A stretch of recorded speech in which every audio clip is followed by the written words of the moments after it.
So the first thing that you guys do is you wash your hands. And this, I'm going to show you guys this because this is how I want you guys to do it for your pass-offs, okay? Okay, so you say, I'm going to wash my hands, and not, you're going to say that, you're actually going to wash your hands. Okay, so you wash your hands, you get your equipment, which is your gloves, and I always get 2 sets of gloves because you never know if you'll run into body fluid and you don't want to, you know, or if one rips. So get a couple pairs of gloves. You're going to want a tongue depressor because you're going to do the oral. You're going to want a pen light that works.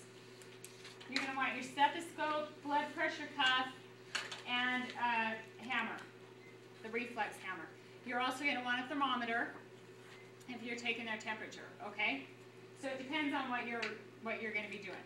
So you gather your equipment, then you need to go in and introduce yourself. So you'll say, hi, Mr. Jones, my name's Jennifer. I'm going to be your nurse today. Can you tell me what your name is and your birthday? That's your identifier. So he says, my name is Mr. Jones, Elmer Jones, whatever, and my birthday is, you know, 3/13 of 1940, whatever. Okay, and you say, yep, that looks really good. And then oftentimes, and this is not on there, I will ask him if they have any allergies. Mr. Jones, do you have any allergies? And he says, no, I don't. Okay. Then you put him at ease. You ask him some questions. What'd you have for breakfast today?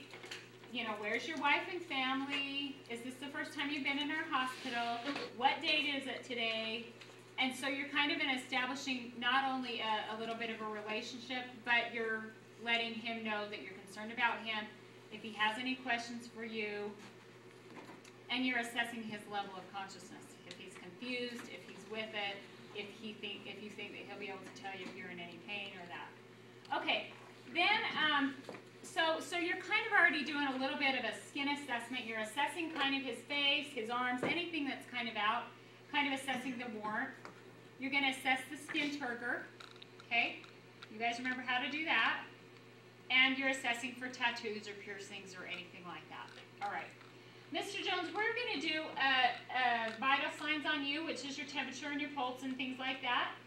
So if that's okay, I'm going to sit you up a little bit. So you pull the bed up to working height. You sit him up. And then you take a set of vitals. I'm not going to do that because of time. So you take a blood pressure, 2-step. You guys will have to pass that off. 2-step blood pressure. You'll do the thermometer. You'll listen to his radial is for 30 seconds. If they have a pulse deficit or if they have a dysrhythmia, you need to listen to the apical pulse for how long? 1 full minute. Okay, so then I'm going to listen to him. And while I'm doing this, inconspicuously, I'm going to take his respirations. Everything looks fine. Mr. Jones, everything looks really good. Your blood pressure is 110/70, which is great. Your temperatures. And oftentimes, they want to know what they are. Because older people and even younger people follow what the norms for blood pressures, and if they're on, they know what they should be. So they like to know what it is. And then after that, I usually have done the skin, then I've done vital signs, then I start with their head. And I just go straight down the body. Okay? So I start with their scalp. I look at their scalp. I'm assessing to make sure that their hair is clean, that they don't have any bleeding, no lesions, no scrapes, no abrasions, no, you know, edema, anything like that. I'm going to feel for a temporal pulse while I'm here. So I feel for his pulse. And I can feel it on both sides, which is really good. And then I am going to move down to his, let's start with his eyes. So with his eyes, you want to look, well, you can also check their sinus cavities right now if you want to, but you can do sinus anytime you're doing their face, their eyes, or anything. Okay, so feel their sinuses, ask them if they have any pain when you touch those sinus cavities, and most of the time they say that they don't. All right? Okay, when I start doing eyes and ears and mouth and stuff like that that's not skin, I'm going to put gloves on just because I don't want to protect me, okay? You guys can put gloves on anytime, but I usually put them on. Okay, so I'm going to assess your eyes, Mr. Jones. Does that hurt at all? I'm looking for extraocular movements to see, you know, the nystagmus or the strabismus if they're cross-eyed. Then I take out my handy-dandy pen light, and I look at one side, and I look at the other side. They're both round, reactive to light. Okay, Mr. Jones, I want you to take a look at that. Can you see that thing on the ceiling? And he says, sure I can. I says, okay, I want you to take a good long look at that. So he's looking at it. Then I say, okay, Mr. Jones, I want you to look at my pen. And as he accommodates from looking at a distance thing to looking at a close thing, that is accommodation. So then he looks at the close thing and both of his eyes focus on that. So he is Perla. Okay, now we're going to go ahead and look at your nose. So I'm going to get my pen light out. I'm going to assess the nasal cavity. Okay, Mr. Jones, I need you to close your mouth. And I need you to take a deep breath out of that mirror. Good. Again, out of the other side. Good. I'm assessing for patency of the nares. Okay? Next thing, we're going to go to the mouth. That's where I'm going to go. So, I look at his lips. I take out my tongue depressor. Mr. Jones, let me have you just stick your tongue out. Okay, so I look at his palate and his buccal mucosa, which are his cheeks and his gums and his teeth, all before I make him, because I'm not going to hold this on his tongue while I'm doing that, because I don't want to be puked on. Okay, now Mr. Jones, stick your tongue out. So you really quickly look at the back. Okay, it looks really good in there. All right, then the next thing that you do from here is I go to the ears. So you're going to look at the external ear, the auricle. Thank you. That's probably helpful for them. I'm sorry, you guys. I didn't There's see in the dark. There's one more. Can you turn on that one? Or no? Okay. The I guess it doesn't tragus is this little triangle piece right here on the inside. It's still outside, but it is on towards the inside of your ear. That's the tragus. Sometimes if you press on that, if they have an ear infection, they'll scream. It hurts. Then for an adult, you go back and up. For a child, you go back and down. You're going to be looking for cerumen, blood, cerebral spinal fluid. We hope not. Thanks. Okay, so after you've assessed the ears, then I go back onto the neck. Another easy thing that you can do is just have them turn their head back and forth and up and down and see what their range of motion is. Make sure it doesn't hurt for them to move. I also have them take a swallow so I can see how well that's moving and if it's moving off to the side or not, or if there's any lumps that you can see when they're swallowing. Okay, so you want to kind of palpate that. Is there any pain here, Mr. Jones? So you want to feel for any of that. Then while you're right here, just feel the carotid artery. Make sure it feels good. Don't feel them both at the same time. Feel one on either side. Okay, so that feels good. Did I miss anything on the neck? Oh, very good. Okay, so while you're right here, palpate the lymph nodes, which you guys remember they're underneath, right up underneath here, and they go clear into the back behind the ear. So palpate his lymph nodes, and if you don't feel anything, that's good. If he says some are swollen or they hurt or painful, those you need to report. Okay. So from here, you can either go to his chest or you can go to his upper arm.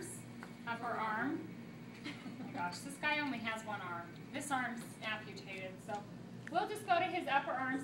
Okay, and remember, you're going to inspect the arms. You can do a radial pulse. Make sure that the radial pulse. Did you have a question?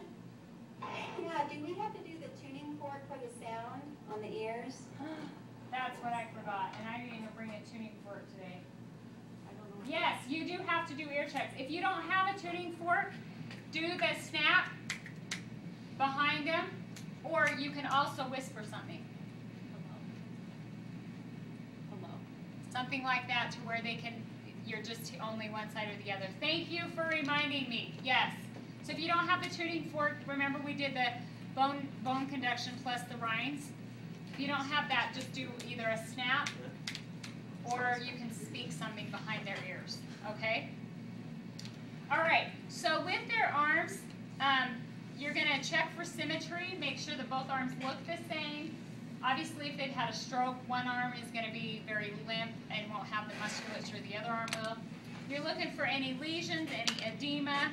You want to do capillary refill while you're here. Check skin turgor, and you're going to want to do a radial pulse, check the brachial pulse to make sure that they're pulses. So you're going to look at the color and all of that stuff.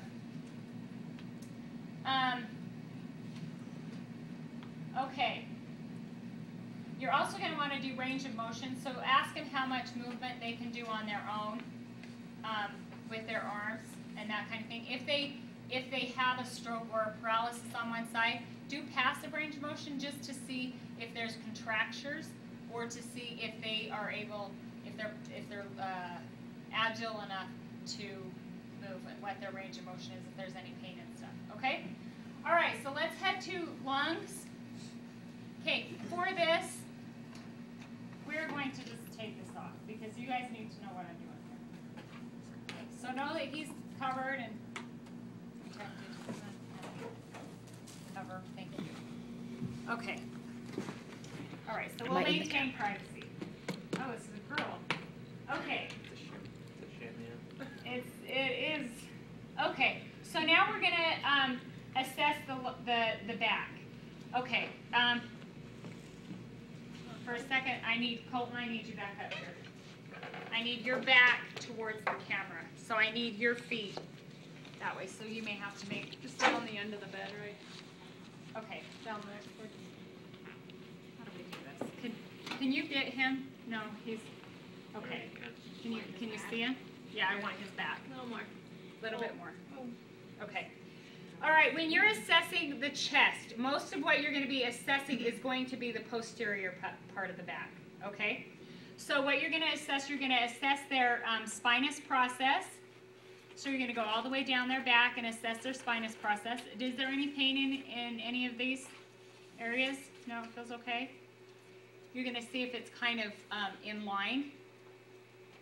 All right. Now I'm going to do what's called tactile firmness. So I want you to say 99 every time I put my hand on your back, okay? 99,